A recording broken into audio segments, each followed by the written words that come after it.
because of this word right here, which is nothing but his story. You didn't know that? It's all history is. It's somebody's story. You know what I'm talking about. Columbus didn't discover America. He was lost. And the end discovered him. And Abraham Lincoln didn't free any slaves. Or another way to look at it, my story. It's very, very close to the word mystery. And I want to clear up a couple of mysteries right now. The book is titled Great People, Past and Present.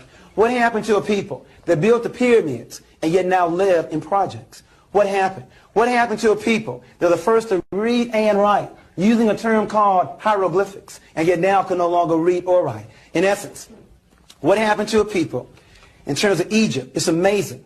King Tut came to America, and we didn't realize that King Tut was one of us. Somebody mysteriously took Egypt out of Africa and placed it in the Middle East. Now, how do you take a country out of a continent and then call it something else? As a result, we didn't realize that Egypt is in Africa. Egyptians are Africans, and we were the ones that built those pyramids. But my is where you start. The law says where you start will determine where you end up. Now, where do you want to start our children? If they started in 1619, they start on a plantation. That means they'll probably end up in a ghetto. But if you start 4 million years ago on a pyramid, they end up being free. Now, where do you want to start? On a plantation or on a pyramid? Because depending upon where you start will determine where they end up.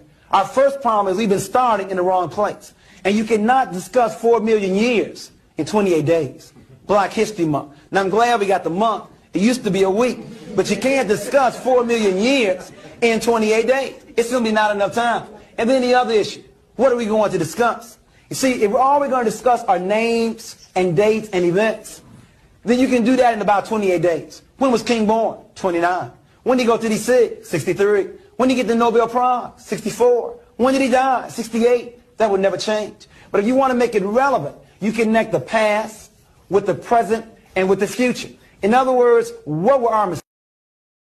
History has never just been about what happened. It's about what's been told. And more importantly, what's been left out. For centuries, Black history has been clipped down to pain, chained to struggle, and packaged neatly between slavery and civil rights. But that's not our beginning, and it's certainly not our whole story. Most of us were taught a version of Black history that was incomplete at best. We didn't learn about Queen Zinga, Mansa Musa, or thriving communities like Black Wall Street. We missed out on the brilliance, the innovation, and the power that shaped the world. That's why Black History Unlocked created the history books forgot to say we were more than enslaved, a digital ebook that reclaims the truth and tells the stories you probably didn't learn in school. Click the link in our bio to get your copy today and reclaim the narrative.